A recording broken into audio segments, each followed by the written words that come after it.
BPL নিয়ে রীতিমতো তোড়জোড় শুরু হয়ে গেছে দেশের ক্রিকেট পাড়া এবং নতুন বোর্ড একেবারে নতুন আঙ্গিকে স্বচ্ছভাবে এবং জাঁকজমকপূর্ণভাবে বিপিএল এর নতুন আসর মাঠে নামাতে চায়। সেই ক্ষেত্রে আলোচনা চলমান, কয়টা দল অংশ নেবে, কয়টা ভেন্যুতে আসলে খেলা হবে, ফ্র্যাঞ্চাইজি আসলে কারা কারা পাচ্ছে, বেশ কয়েকদিন ধরে এগুলো নিয়ে আলোচনা চলমান রয়েছে। এবং আইপিএল আয়োজন করা আইএমজি তারা আসলে থাকছে কি থাকছে না, তারা থাকছে, মার্কেটিং এর দিকটা আসলে তারা দেখভাল করবে। এখন পর্যন্ত যতটুকু জানা যাচ্ছে যে রংপুর রাইডার্স তারা তো বিপিএল এ থাকছে এবং মত বদলে দুবারের চ্যাম্পিয়ন, একবারের রানার্স আপ ফরচুন বরিশাল তারাও বিপিএল এ আসলে খেলবে। তারা ফ্র্যাঞ্চাইজিটা নিজেদের কাছে আসলে রাখছে। এছাড়া নতুন করে ফ্র্যাঞ্চাইজি দেওয়া হবে এবং তার আগে জানিয়ে রাখি যে প্রাইজ মানি সেটা বেশ বেড়েছে নিশ্চিতভাবেই, অর্থাৎ চ্যাম্পিয়ন দল পাবে 2,75,00,000 টাকা, রানার্স আপ দল পাবে 1,75,00,000 টাকা। তবে সেই ক্ষেত্রে ফ্র্যাঞ্চাইজি নিতে গেলে 2 কোটি টাকা আসলে বিসিবিকে দিতে হবে এবং এটা 5 বছরের জন্য ফ্র্যাঞ্চাইজিগুলো দেওয়া হবে। প্রত্যেক বছর আবার 15% করে ফ্র্যাঞ্চাইজি ফি বাড়তে থাকবে। 2 কোটি টাকার উপরে প্রত্যেক বছর 15% করে বাড়বে। আর 10 কোটি টাকার ব্যাংক গ্যারান্টি দিতে হবে বিসিবিকে, যাতে করে প্লেয়ার্স পেমেন্টে কোনো ধরনের কোনো জটিলতা তৈরি না হয়।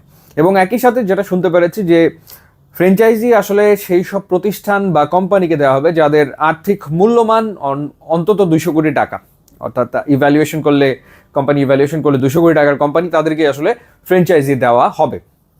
এখন কথা হচ্ছে যে কুমিল্লা ফ্র্যাঞ্চাইজিকে দেওয়া হচ্ছে কিনা, বা নোয়াখালী ফ্র্যাঞ্চাইজি দেওয়া হচ্ছে কিনা, ময়মনসিংহ ফ্র্যাঞ্চাইজি দেওয়া হচ্ছে কিনা, আগ্রহ প্রকাশ করেছে।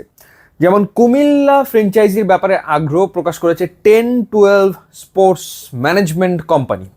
তারা এই ফ্র্যাঞ্চাইজিটা নিতে চায় এবং তারা এই দলটার নাম দিতে চায় কুমিল্লা ফাইটার্স।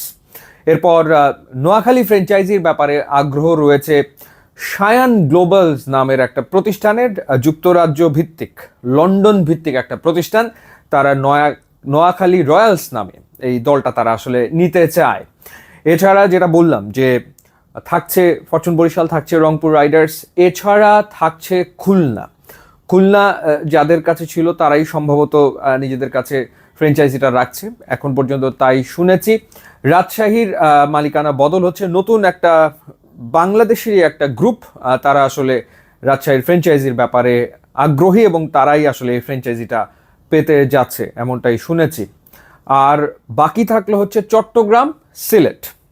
যেভাবে করে যুক্তরাজ্য ভিত্তিক একটা প্রতিষ্ঠান তারা নোয়াখালী রয়্যালস নামে নোয়াখালীর ফ্র্যাঞ্চাইজি নিতে চায়, ঠিক একই রকমভাবে সিলেট ফ্র্যাঞ্চাইজির ব্যাপারেও আগ্রহ রয়েছে এই লন্ডন ভিত্তিক ব্যবসা প্রতিষ্ঠানের, দুটো ব্যবসা প্রতিষ্ঠানের। তারা আসলে আবেদন করবে তেমনটাই আসলে শুনেছি। চট্টগ্রামের ফ্র্যাঞ্চাইজির ব্যাপারে আগ্রহ হচ্ছে আবুধাবি টি10 লিগে যে বাংলা টাইগার্স দলটা খেলে এবং কানাডা টি20 যে লিগ হয় সেখানেও কিন্তু দল রয়েছে বাংলা টাইগার্স।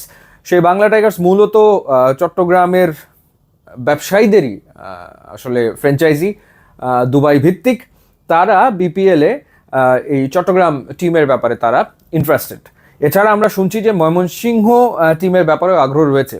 তো সেই ক্ষেত্রে দল কমিয়ে আনার বদলে এখন তো দেখা যাচ্ছে দল আসলে বাড়তে পারে। তবে শেষমেশ যেটা হতে পারে যে 6 দলের বিপিএল হওয়ার সম্ভাবনাই আসলে বেশি এবং ভেন্যু একটা বাড়বে। রাজশাহীতে বিপিএল হওয়ার চান্স রয়েছে, ঢাকা, চিটাগং, সিলেটের পাশাপাশি।